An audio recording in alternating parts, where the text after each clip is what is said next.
Morning. तो last year थे हमारा क्या हो चुका था, लिम्फोइड ऑर्गन की इम्यूनिटी हो चुकी थी। नेक्स्ट टॉपिक क्या है हमारा, एड्स। क्या है एड्स? फुल फॉर्म क्या है? Acquired immuno deficiency syndrome. Syndrome का मतलब क्या होगा? Group of symptoms. क्या है ये? Group of symptoms. एक्वायर्ड यानी कि जो हमें आफ्टर बर्थ मिली है।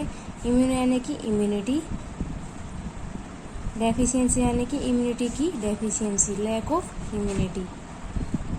तो इम्यूनिटी की डेफिशिएंसी होने से कौन सा डिजीज होगा? Ads.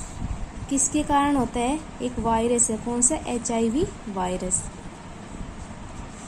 Human immuno deficiency virus.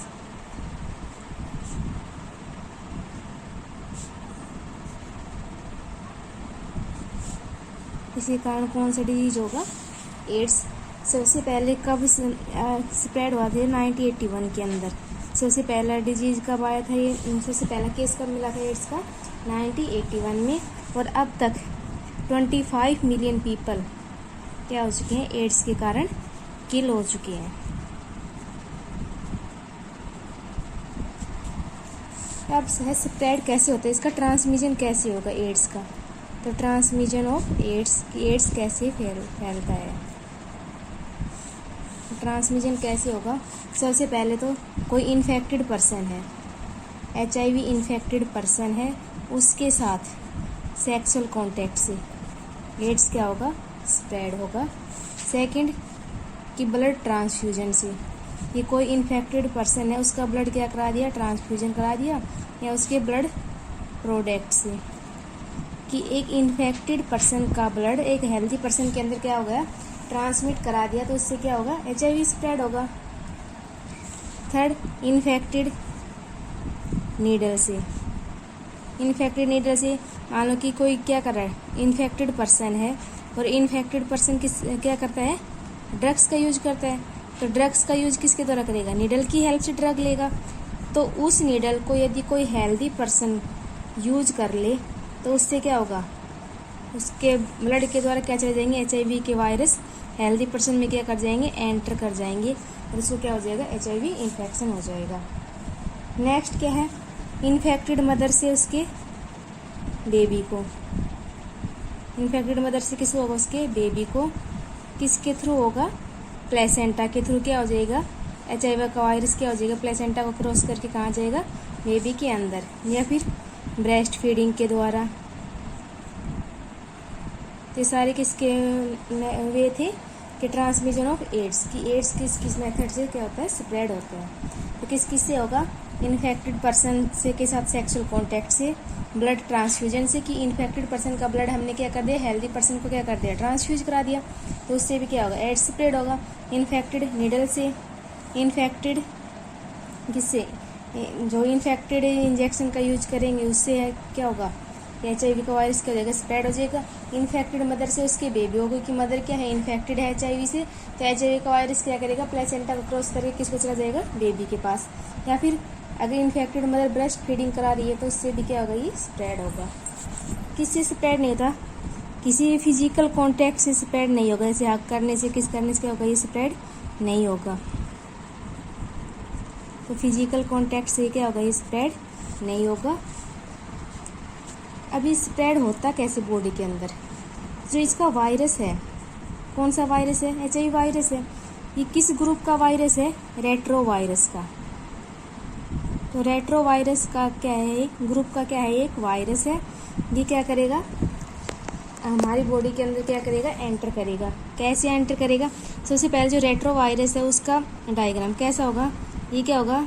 Virus है, ये सेलुलर पार्ट होती है, सेल्स नहीं होती। ये क्या होगा? इसकी प्रोटीन की कोट होगी, और इसके अंदर क्या होगा? इसका जेनेटिक मटेरियल। जेनेटिक मटेरियल कौन सा होगा? RNA। तो इसमें 2 RNA क्या है? मॉलिक्यूल है। और यहाँ पर क्या होंगे? इनके पास एंजाइम्स होंगे 2। कौन से एंजाइम? Reverse transcription enzyme.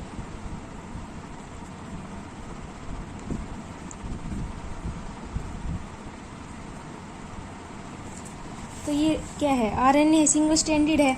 ये कैसे, इनकी मल्टीप्लिकेशन कैसे होगी, जब ये हमारे डीएनए के साथ क्या कर जाएंगे, बाइंड कर जाएंगे, तो वहाँ पर क्या होगी, इसकी मल्टीप्लिकेशन होगी।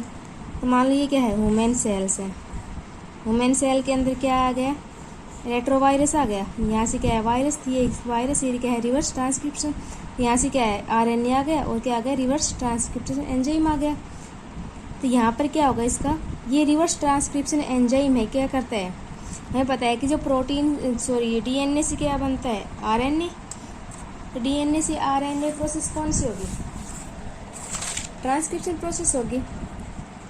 डीएनए से डीएनए क्या होगा, रेप्लिकेशन। डीएनए से आरएनए क्या होगा, ट्रांसक्रिप्शन।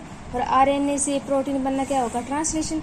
तो जब हमारा डीएनए से आरएनए बनता है तो प्रोसेस कौन सी होगी, ट्रांसक्रिप्शन होगी, ट्रांसक्रिप्शन प्रोसेस होगी ना यहाँ पर।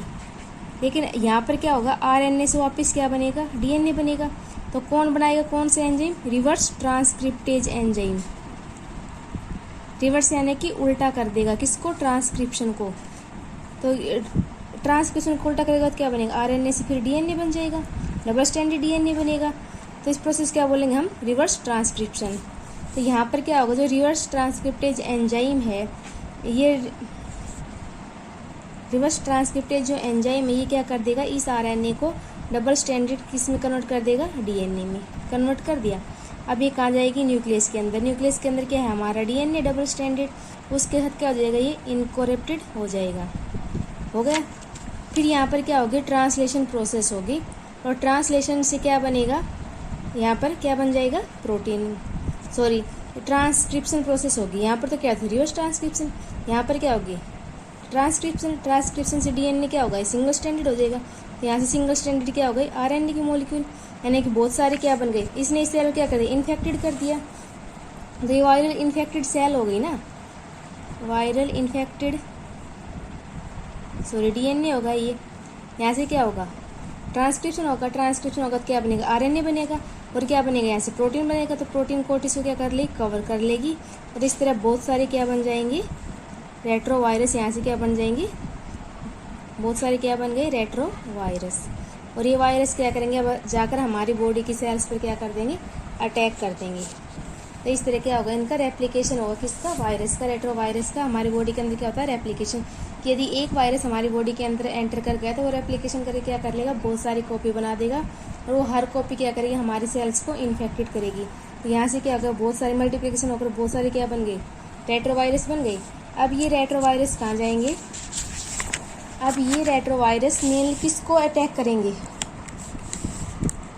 हमारी बॉडी में कहाँ अटैक करते हैं, हमारे इम्यून सिस्टम के ऊपर अटैक करेंगे।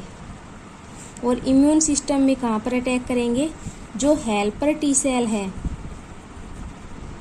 हेल्पर टी सेल्स पे और मैक्रोफेजेस के ऊपर क्या कर देंगे, ये अटैक करेंगे।